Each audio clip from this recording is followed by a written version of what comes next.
Argentina, 1930-1946.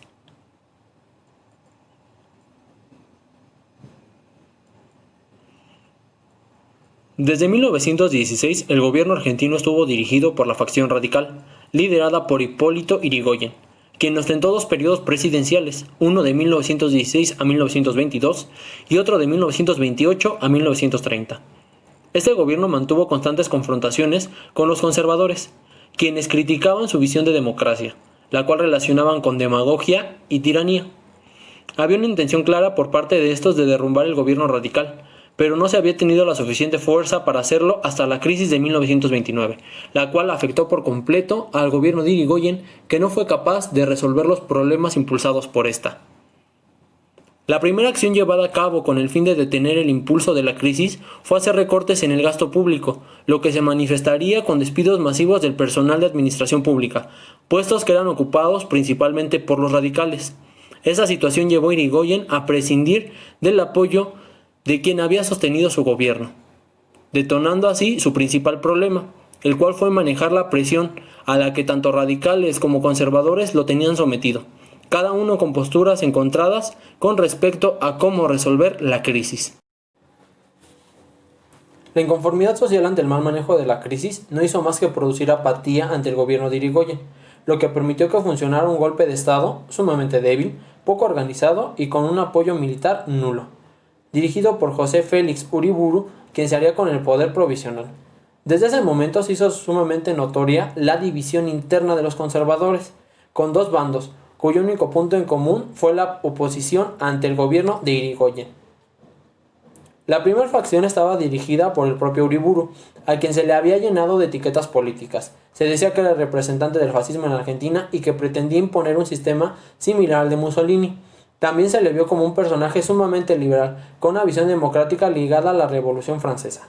Finalmente, Uriburu no estaba ligado a ninguna de estas dos vertientes, sino más bien a la escolástica, con una visión de la democracia más próxima a la concepción de los antiguos griegos que a la de sus contemporáneos, tanto estadounidenses como europeos. Uriburu pensaba que la finalidad de la revolución había sido formar un verdadero sistema de representación que se basara en las necesidades e intereses sociales del pueblo, en vez de en los de alguna minoría. En este contexto, pretendió reformar el artículo 37 de la Constitución de 1853, en cuestión de la composición y función de la Cámara de Diputados, para que el Congreso no representara a los partidos, sino a los gremios del país. La finalidad de Uriburu era llevar a cabo esta reforma y dar paso a un gobierno electo de forma democrática, pero esto no le fue posible gracias a la oposición de la segunda facción. Esta estaba dirigida por Agustín Pedro Justo, que de forma contraria a lo propuesto por Uriburu pretendía imponer un gobierno de corte liberal conservador, que no permitiera que los radicales recobraran el poder. También se apostaba por una política económica proteccionista que salvaguardara los intereses de los comerciantes.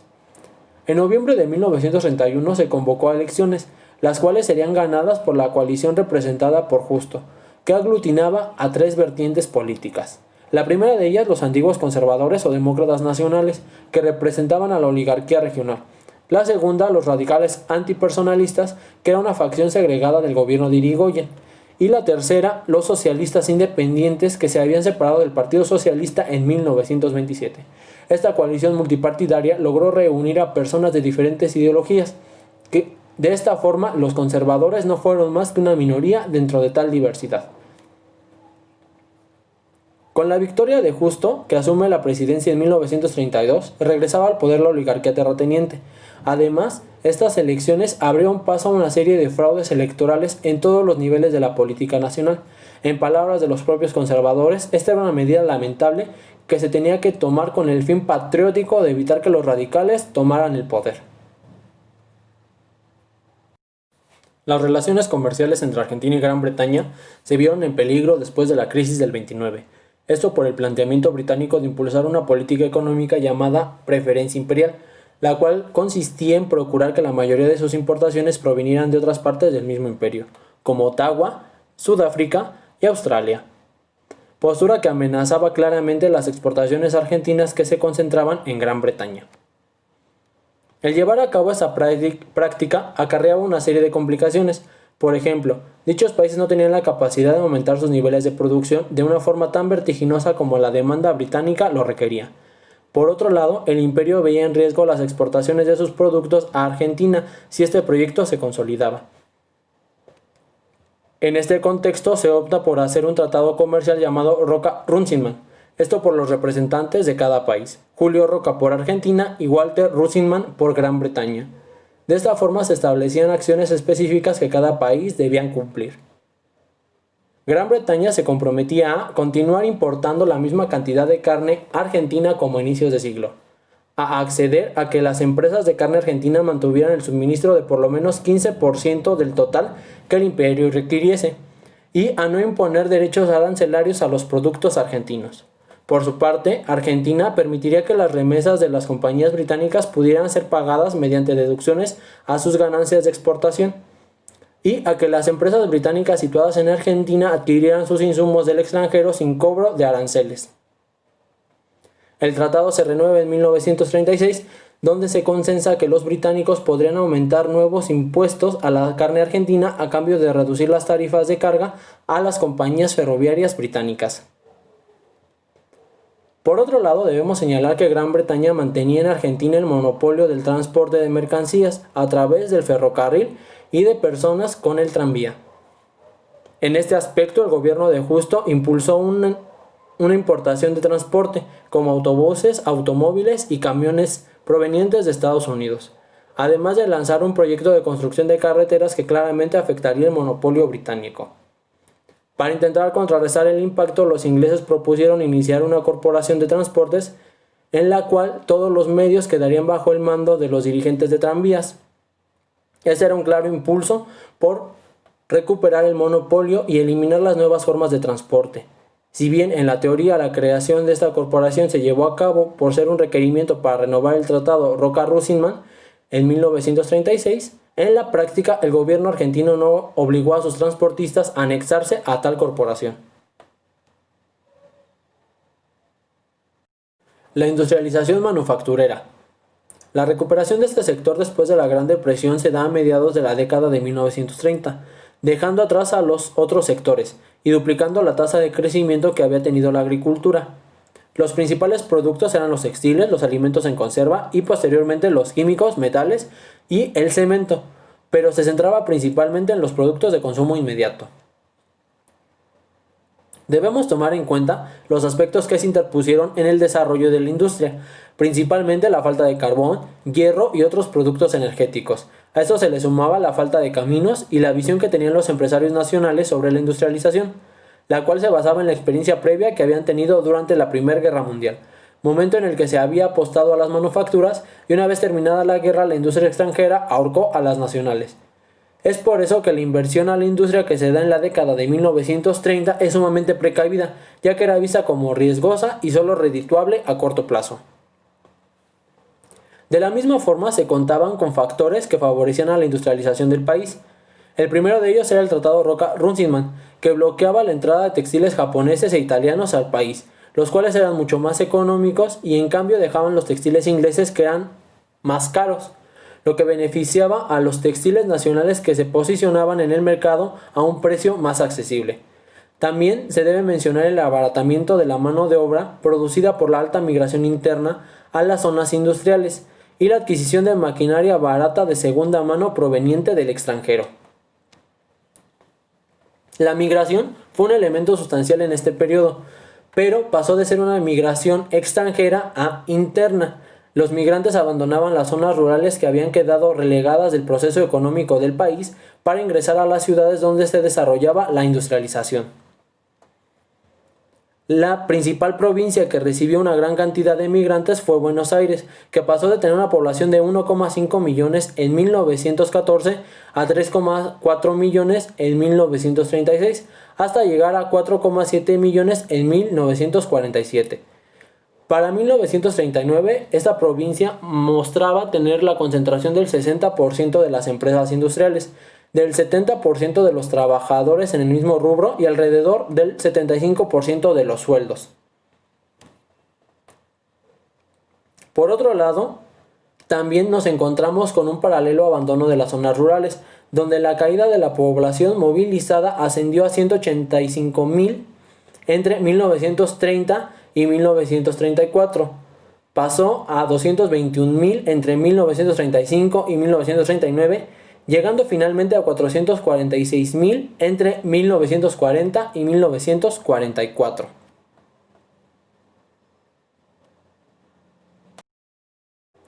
El nacionalismo fue una de las corrientes políticas más importantes de la década de 1930. Surge en 1934 a partir de la publicación de La Argentina del Imperio Británico, Los eslabones de una cadena, 1806-1933, escrita por Rodolfo y Julio Irasusta. Este libro condena a los políticos tanto conservadores como liberales por las concesiones que se daban a países extranjeros, haciendo énfasis a Gran Bretaña y al Tratado Roca-Runciman. Al interior de estas corrientes existen dos posicionamientos: el nacionalismo popular, que impulsaba la nacionalización de materias primas como el petróleo y aspiraba a que solo la nación tuviera el control de estas, dejando fuera a las potencias extranjeras. Por otra parte, tenemos al nacionalismo irigoyenista, que aparece en el seno de una organización radical de jóvenes llamada Fuerza de Organización Radical de la Juventud Argentina, por sus siglas FORJA. Esta buscaba la democracia popular y se oponía al imperialismo, aumentando la anglofobia a partir de críticas a las compañías ferroviarias, las cuales eran calificadas como explotadoras, corruptas y agentes de la dominación colonial británica. El nacionalismo se opone fervientemente al liberalismo y a la democracia, porque los considera antesala del comunismo. Por esta razón, el nacionalismo no se concibe a sí mismo como un partido político, ya que solo son vistos como agentes liberales que fragmentan la unidad indivisible que debería de ser la nación. Otros enemigos del nacionalismo eran el imperialismo británico y estadounidense y el judaísmo, ya que ambos eran vistos como agentes externos que conspiraban contra las necesidades y dinámicas propias de Argentina.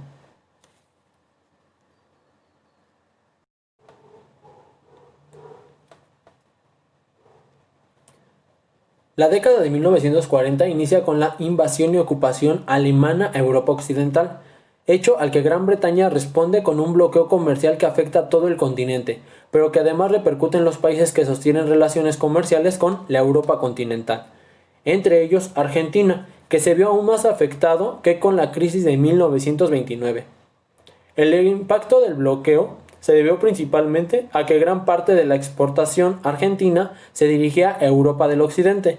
Al iniciar la guerra, Argentina no se encontraba preparada para afrontar el desabasto de material energético, como el carbón, por lo que se ve obligada a improvisar, como lo había hecho en la Primera Guerra Mundial, usando leños de quebrecho y el excedente de maíz y otros cultivos que no eran colocados en el mercado. La Segunda Guerra Mundial tiene dos efectos principales en la economía argentina. El primero en relación con la industrialización, ya que la disminución de importaciones manufacturadas obliga a los fabricantes argentinos a aumentar y diversificar su producción.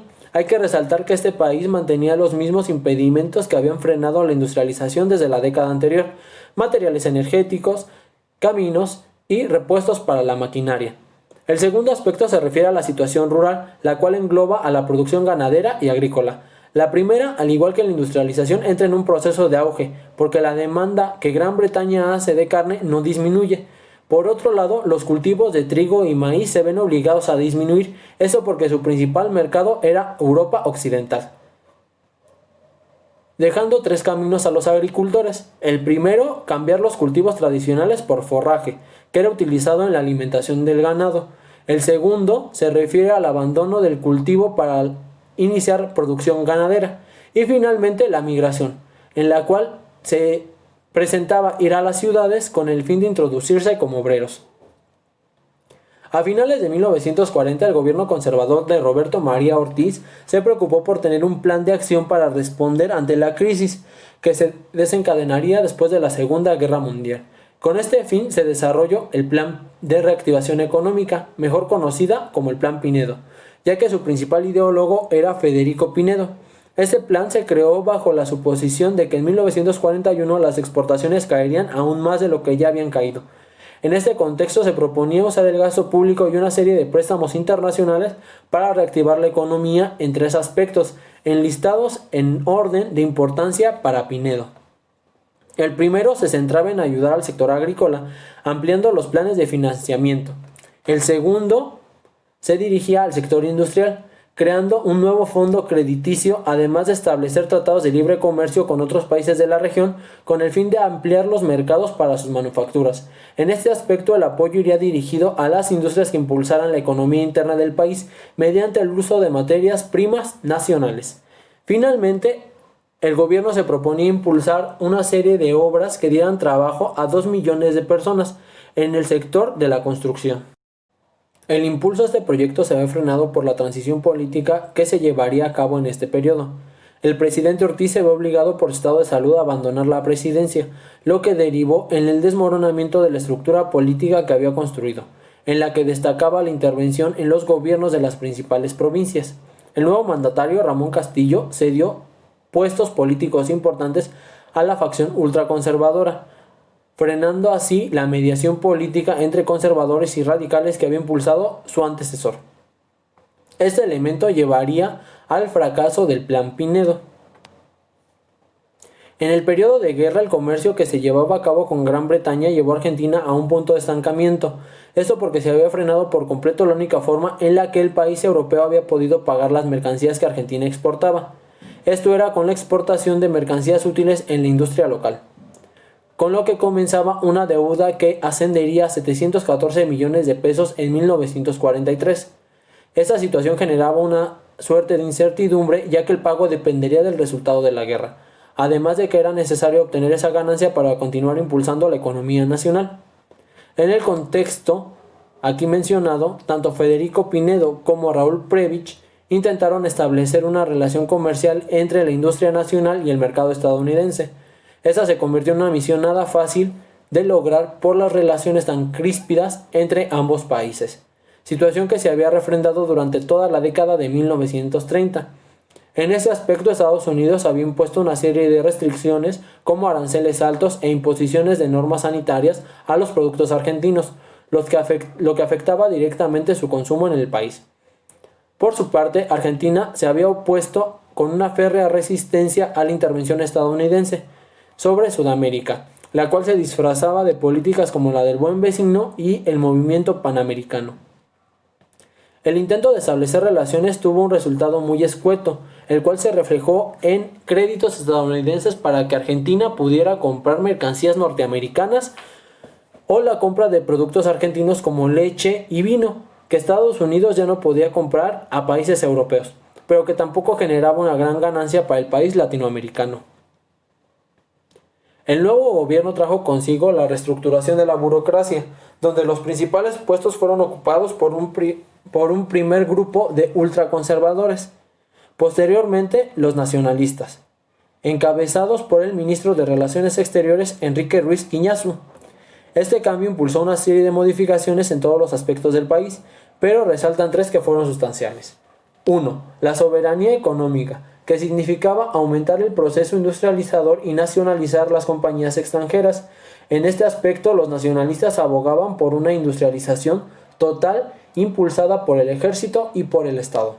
2. La neutralidad activa. En sus propias palabras señalaban: no somos neutrales, estamos en contra de todos. Esta postura no hizo más que agravar las diferencias con Estados Unidos, que veían a Argentina como un obstáculo en la construcción del frente militar americano. 3. La justicia social, en la cual se enmarcaban elementos como salarios justos, reintroducción del catolicismo en las escuelas y la defensa de las amenazas nacionales. Para 1942 el gobierno de Castillo estaba en una completa crisis política, impulsada por una serie de factores como la oposición nacionalista que el propio Castillo había llevado al poder, además del hostigamiento impulsado por Estados Unidos, la cual había llegado a un nivel insostenible. La única válvula de escape ante esta presión nacional y extranjera era Gran Bretaña, que seguía exportando grandes cantidades de carne provenientes de Argentina. Estas y otras razones comerciales impulsaban a la potencia europea a oponerse a la intervención estadounidense. Finalmente, otros factores que ejercían presión en el país latinoamericano eran la lectura que tanto Estados Unidos como Gran Bretaña tenían de su neutralidad, la cual era equiparada con una posible relación con las potencias del eje.